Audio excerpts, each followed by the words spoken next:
Oil can తీసుకుపోయింది, బాండి నిండా పోసింది, బజ్జీలు వేసుకుందామని ఆలోచిస్తుంది.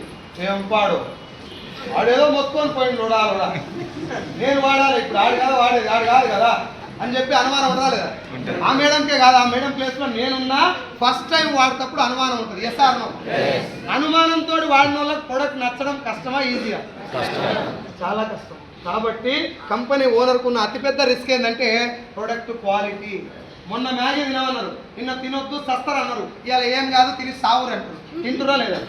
ఇప్పుడు నేను ఆయిల్ బాగుందని చెప్పిన, మీరు వాడటం మొదలు పెట్టరు. ఓ వారమో నెల 2 నెలలు అయినాక టీవీలో వెస్టీజ్ వారి కుకింగ్ ఆయిల్లో కల్తీ జరిగిందని వచ్చింది అనుకో, మళ్ళీ నేను మీటింగ్ పెట్టి అమీర్పేట్ల న్యూ వెస్టీజ్ న్యూ ఆయిల్ అని అనుకో, డోర్లు పెట్టుర్రా అంటారు. Yes or no?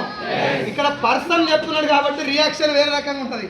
ఆడ అమితాబ్ బచ్చన్ కాబట్టి నడుస్తుంది, బంద్ అయిపోయిన మ్యాగీ కూడా నడుస్తుంది. ఇక్కడ నడిచే అవకాశం ఒక్క పేస్ట్ మీద చిన్న అలిగేషన్ పడ్డా కంపెనీ కూసాలు కదిలిపోతాయి. కాబట్టి కంపెనీ ఓనర్ దగ్గర ఒకే ఒక్క అస్త్రం, ఒకే ఒక్క పెట్టుబడి, ప్రొడక్ట్ క్వాలిటీ. చాలా మందిని అడిగినటువంటి ఒక కామన్ క్వశ్చన్ ఏంటంటే, సార్ డైరెక్ట్ సెల్లింగ్లో వెస్టీజ్లో ప్రొడక్ట్ కాస్ట్ ఎక్కువ ఉన్నాయండి సార్. అది కాస్ట్ ఎక్కువ కాదు, ఒరిజినల్ కాస్ట్ అది. నువ్వు దేనితో కంపేర్ చేస్తున్నావు? ఇంటికాడ వాడే సంతూర్ సబ్బుతోటి, ఇంటికాడ వాడే జంతువుల బొక్కల నూనెతోటి, ఐదుతోటి కంపేర్ చేస్తున్నావు.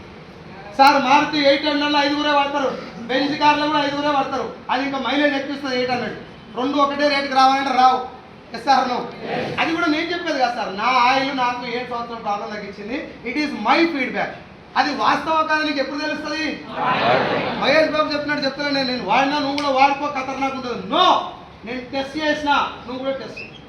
నాకు నూనె నచ్చింది విపరీతంగా, నీకు బట్టలు ఉతికేది నచ్చవచ్చు, పేస్ట్ నచ్చవచ్చు. ఒక ఆయనకి వాళ్ళ పాప యాక్చువల్గా మన పేస్ట్లో లవంగం ప్లస్ నీమ్ ఉంటుంది, అది ఉండటం వల్ల ఆయన కొంచెం డాక్టర్ చదివిన వ్యక్తి, డాక్టర్